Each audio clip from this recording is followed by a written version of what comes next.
Today we're going to work on a meditation for acute anxiety, depression, and pain management. We'll also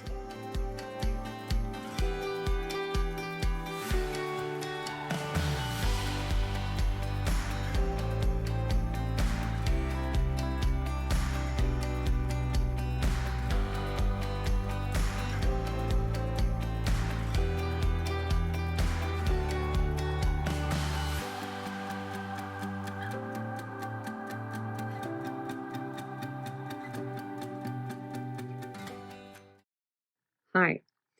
So this practice is pretty meaningful to me, and it's a meditation that I designed for kind of acute intensity situations where it's just not safe to be in your own skin, in your own flesh, or doesn't feel like it, and strategies to gain your ground back into your own flesh. How I came up with this skill.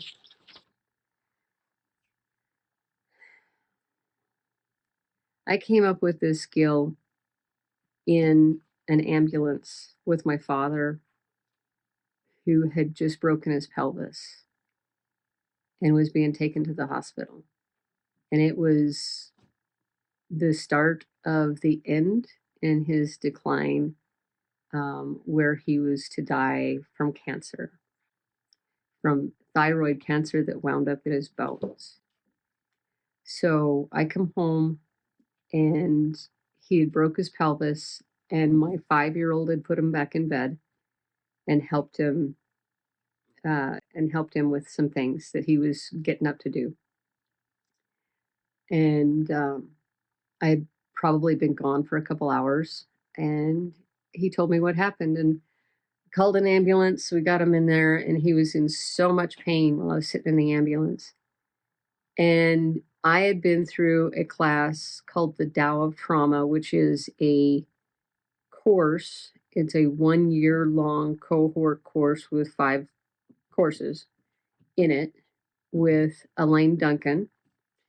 And she also has a book that's pretty amazing.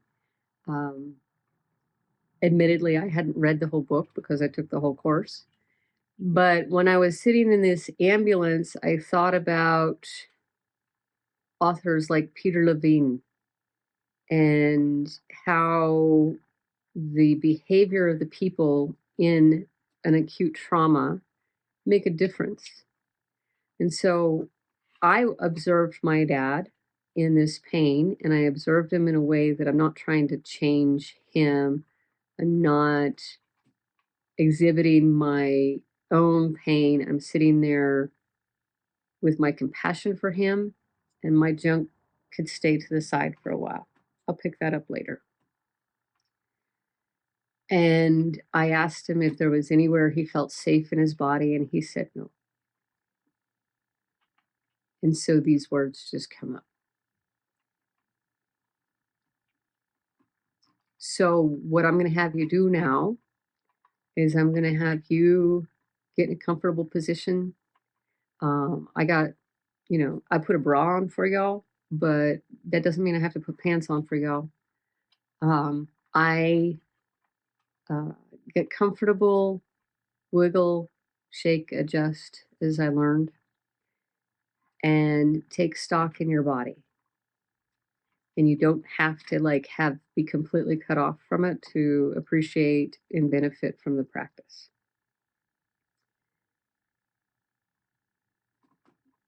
I want you to pay attention to everything. So when you do this, pay attention to your sensations. It is extremely important to discover a somatic language and a way of observing the experience that you have in your flesh and the sensations that arise in the presence of emotions. If you need, there's another video, and that is more on that, but we're going to layer that into videos throughout probably the rest of the future of this channel. So take stock in your body, pay attention to everything. This includes your sensation of hot and cold. This includes the appearance of the room and your sensation of how much light is it brighter? Does it seem brighter? Does it seem darker? Things like that. Your hearing sensitivity. Do sounds sound harsher, softer, smoother? These all particularly affect me with I believe I have some trigeminal nerve damage that affects sensitivity that makes migraines worse. So then we're going to go over some questions. So pause the video and get ready. All right. So I assume you're back. You're going to visualize some things that I ask you. And one is how would you feel and where would it be okay for the sun to shine on you?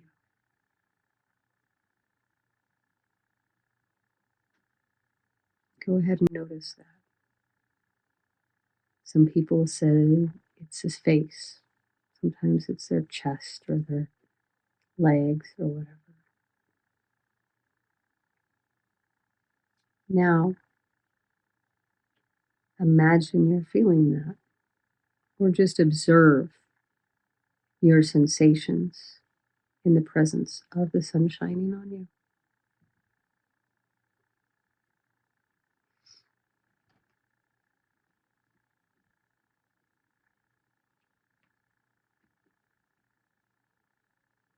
Notice your experience of that. You're allowing the sunshine on you in places that you feel safer, feel cozier, feel more awake, more present, more peaceful.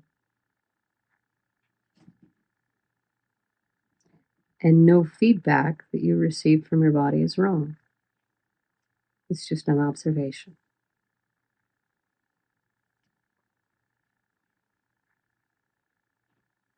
Now, the next question is where would it be okay to feel sand?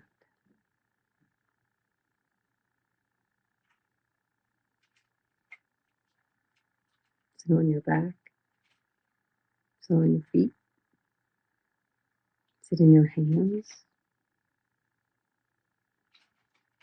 Where are you feeling safer for that happening?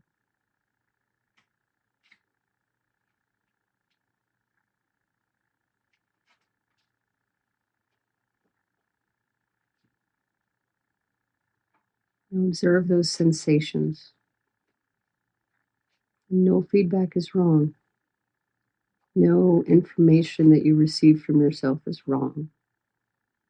Something you observe.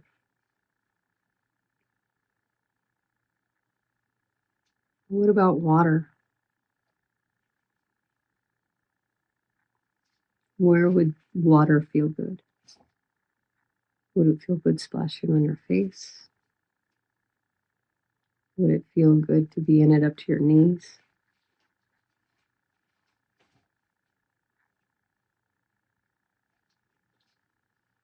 Maybe it'd feel good to sit in a chair and let it splash over your ankles.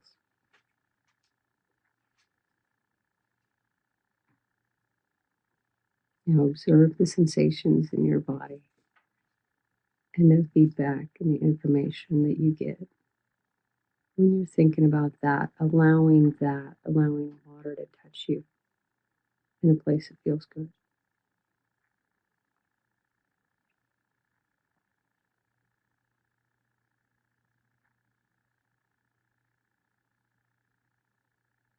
Now the breeze. Where would a breeze feel good?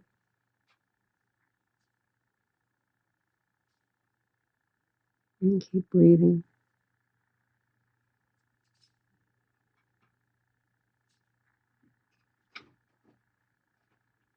Will the breeze feel good on your shoulders, hair?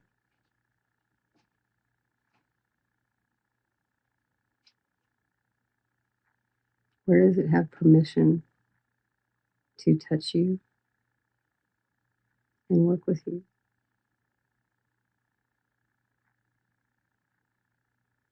Observe any feedback that shows up, any information, sensations, thoughts.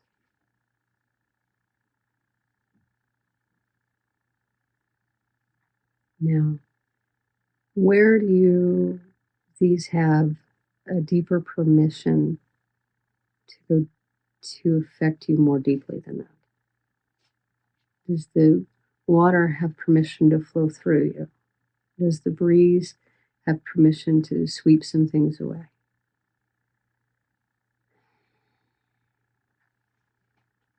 It doesn't have to make sense from a physical positioning perspective.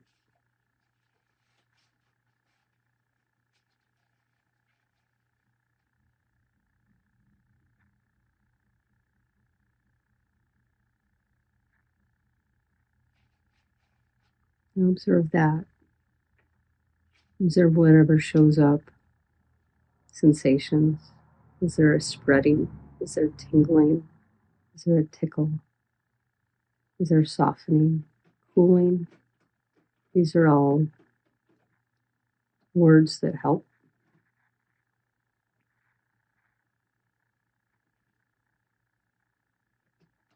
They help build a language for you for this. And just sit in it. Sit where there's more permission.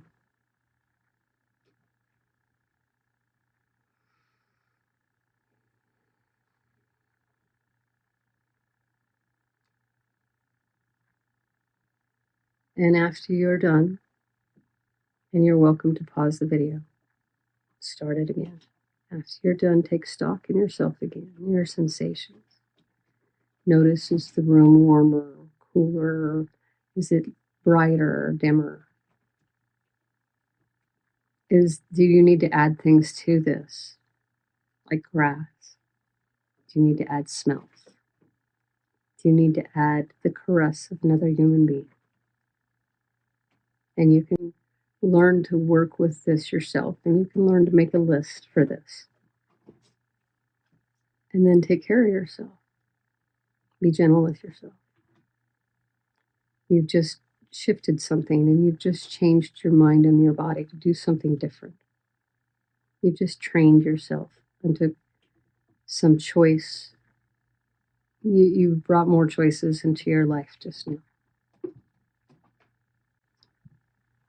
Now, if you've heard some noises, I have a kitty that was very quietly playing at my feet that decided to go and claw some things. So I appreciate you putting up with that. Come on, I'll introduce you. Come on. Come on. Yes.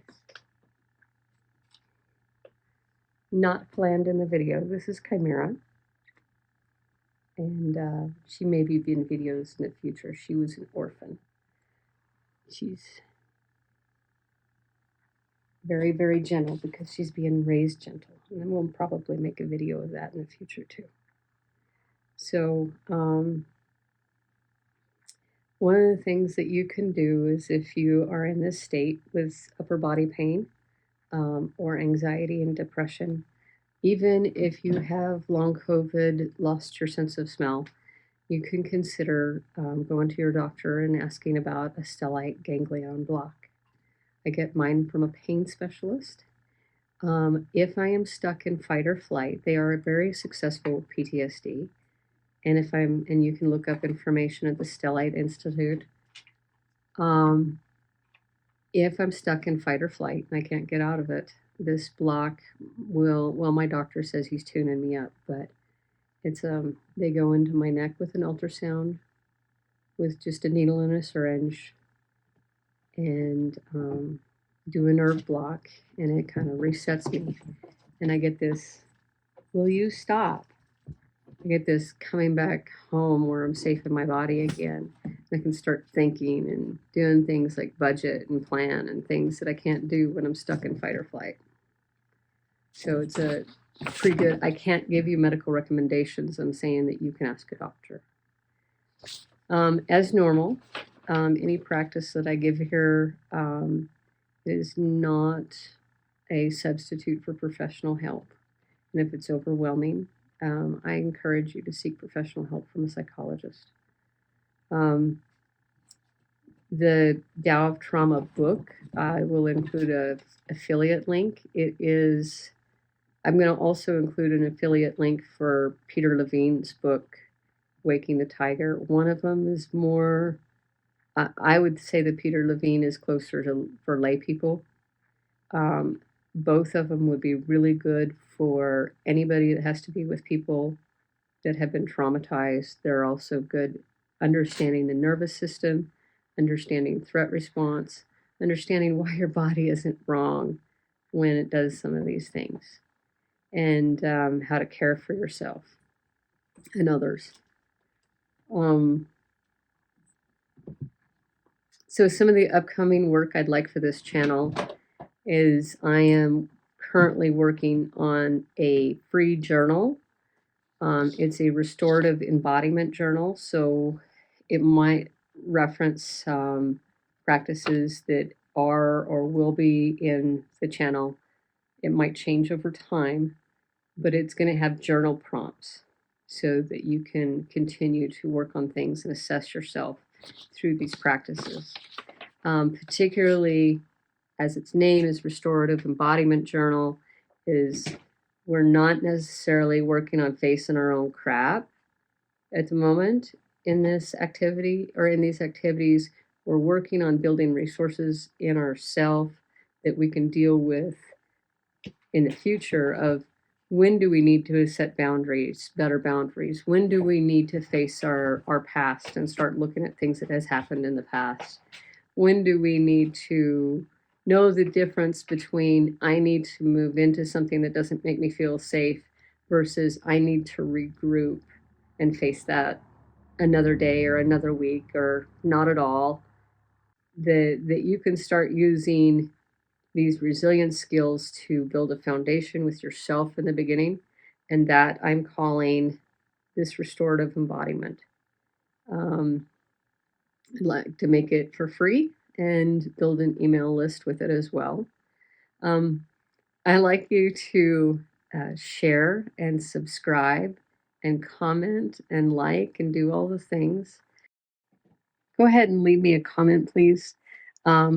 Let me know what this activity was like for you, what this meditation was like for you. It really, in a crisis, it helped my dad. In crises and less of crises, it's helped me and other people. I did it with my son the other day. He has the unfortunate experience of having to go back and forth between households, between me and his dad. And doing things like this helps him. So leave a comment. And also, as always, leave in my Venmo if you've gotten value out of this. You're welcome to offer something to support the channel.